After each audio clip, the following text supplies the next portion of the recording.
From the Ticats Audio Network, this is Speaking with the Enemy. Yes, it is Speaking with the Enemy, and he might not be the enemy, but he definitely calls the enemy, at least this week. Sean Campbell is the play-by-play voice of the Montreal Alouettes for TSN 690 in Montreal, and he's with us now. Sean, this seems like a big game for the Alouettes. Probably like the biggest game of the season for them right now.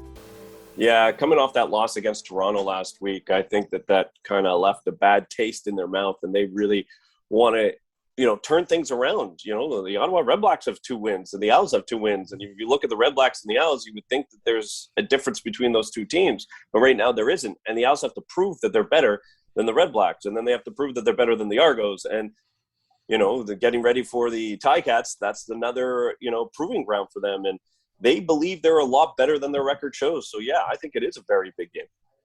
Yeah, and, the Ticats obviously have some guys coming back, and they've also done a really good job of containing William Stanback. It seems like the only game where he hasn't really gone off was against the Ticats. How do you feel like they kind of counteract what they saw against Hamilton last time to try and get him going for a bigger game, a game we're more used to seeing him do this season? Yeah, that game in Montreal, the defensive line of Hamilton was outstanding, absolutely outstanding. Could not get anything. And we've seen great penetration from the offensive line from the Owls, creating holes, and I've been giving them huge kudos, even in their losses. I'm like, the offensive line and Will Stanback, they're doing their job. They're protecting Vernon Adams Jr. They're getting those runs. But that game against Hamilton, it was their toughest one. So we'll see what kind of game plan Kahari Jones will have against Hamilton, see if they're going to be able to maybe, not the run pass option, but maybe some more play action to kind of fool the defensive line just a little bit. Maybe you'll see Vernon Adams Jr. run on set plays. He runs a lot, not on set plays. They do have the quarterback draw and plays where he's able to run with the ball and he has that freedom and he's a very dangerous runner. But maybe they'll have more set plays there, which could free things up, making a defensive lineman or a linebacker kind of shade towards the quarterback, a little bit towards Will Stanback. That could open things up. But, it's just pretty much, when you get into that battle of the way that Will Stanback runs, one offensive line versus one defensive line, one has to push the other. Last time it was Hamilton that won. Maybe it's just, it's going to be about strength. Who wants it more? Maybe that's what it's going to be like this weekend. Yeah, it should be a great game because, like I said, Hamilton's defense has been good. Obviously, Montreal, their offense. To that point, Vernon Adams Jr., I feel like we had this conversation definitely the first time these 2 teams played. Do we know who he is yet? Like, is he ready? Can he make the next step to be into the elite conversation of CFL quarterbacks? Is that too far off right now, or what would you like to see from him? No, I don't think it's too far off. I think when you watch him play and he's there. But what makes you an elite quarterback in the CFL is that you're there every week. That it's the consistency. His high end equals anybody in this league when he's on his game. His high end, I don't think that there's any doubt about the skill set that he has. It's the consistency that has plagued him this year. 2019 is kind of coming out party there in the CFL. There was still inconsistencies, but everybody saw that high end. He leads the league in the touchdown passes. That's Vernon Adams Jr., but he makes decisions that puzzle you sometimes. Throw the ball away. It's okay if you have to punt. You are in good field position. You're going to keep them. And he just always wants to make a play. He always wants to be on the highlight reel, and he has to be able to take a deep breath and I think that's the only thing that's missing for him. It's the only thing, and he talks about it all the time, and he knows what he needs to do, but I think he's a guy that's in the moment, and he goes, I have something right here. And it's like, no, you don't. And I think that's where it is with VA. And we talked about he's got a chip on his shoulder. He wears his heart on his sleeve. He leaves it all out on the field. And that's what you want to see from your quarterback. But, how does he find that consistency? Because we all know it. He knows it. What's it going to take for him to kind of figure it all out? I think that they have all the pieces, and I think it has a lot to do with Will Stanback. I think when you have a running game like Will Stanback, that really opens up everything in the passing game. So when you do throw it in the passing game, just make sure you're not throwing it away. Like the Owls have no problem on 2nd and 10 running the ball because we're seeing 10, 12, 13-yard runs all the time from Will Stanback. They've done it and gotten the first down, and it wasn't just a throwaway down. It's planned that way, and I think that really helps Vernon Adams Jr. And the other thing is just time. I think he just needs time.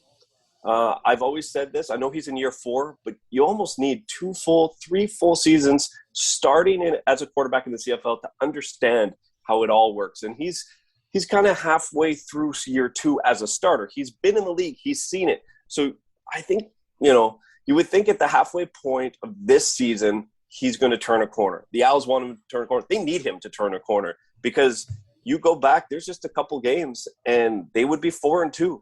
I know that Patrick Levels after the game felt that they should be 6-0 because they're not losing by a lot. They're just losing by a play or a decision here or there. And honestly, this team is 2-4, but they could easily be 4-2. So does that make the coaching decisions that have been made the last week or so make a little bit more sense? Like you said, if it's a team you're not going to fire your whole staff, you're not going to fire your whole defense, but like these little coaching changes that have been made throughout the week, do you feel like this is Danny Machocha kind of tweaking, trying to find what's going to work moving forward the rest of the way this season? Yeah, they made that decision on the defensive line, and Greg Quick's now going to take over the defensive line, and it seemed that the players are okay with it. They didn't, they didn't feel like what was happening. Now they've gotten their sacks, but they feel that there's players missing the rotation. There's guys that are sitting on the bench. You're like, why is he sitting? He should be on. So I'm going to be very interested to see how the rotation works and who's going to be starting and who's going to be, the next man up. Because, most defensive lines, they rotate in everybody anyways. But we'll see what that change does. They don't blitz much. They really just rely on that defensive line. Maybe that's going to change overall with the defense, that we'll see a little bit more on the blitzing. Like the Owls, they really just trust that front four to get to the quarterback. And they've done a decent job. But, they just, leave that secondary to do its job. And that secondary, too, has had its ups and downs. And they haven't, it's a CFL. You give up big plays. But I think they're just looking for a little bit more from their defense. So maybe that coaching change will provide that spark. Well, I was just about to say, because I'm pretty sure I have the stat right. The Alouettes have 7 sacks all season, and 6 of them came in that game against the Ticats. I mean, they did have a big game against the Ticats. I know that, those 6 sacks. So they have to be looking at this as an opportunity. Especially a guy like Coulter Woodmansey, he's making his CFL debut at that right guard spot. This D-line is probably going to want to impress their coach with a big game here. Yeah, and they brought in Almondo Sewell, the veteran, and Simmons, so a lot of new faces. Woody Barron had a good start, but he's tapered off a little bit. David Menard as well, it's gotten a couple sacks, but not much other than that. So I think that they're excited. I think that they're going to be motivated, and maybe playing Hamilton is going to provide that. Maybe knowing that it's the top team in the East right now. If you lose this one, first place might be out of reach at this point of the season. So I think that a lot hangs, and I'm going to keep an eye on that defensive line. Yeah, it should be an interesting matchup. You kind of mentioned it. You kind of teed it up there a little bit because you kind of said it's going to come down to who wants it more, who's going to push harder, and especially in that line game. The Montreal Alouettes will win this game if what? Vernon Adams Jr. is consistent. We're going back to that one. We've seen them. I could say that Will Stanback has a huge game, but he's had huge games and they lose.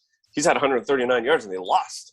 That doesn't really happen when your running back runs for that much. It's because you have a big lead in the third and fourth quarter. You're just handing off the ball all the time. So I'm not going to say it's because William Stanback ran all over. I think it's just the consistency. And it's the consistency. You could miss the deep ball.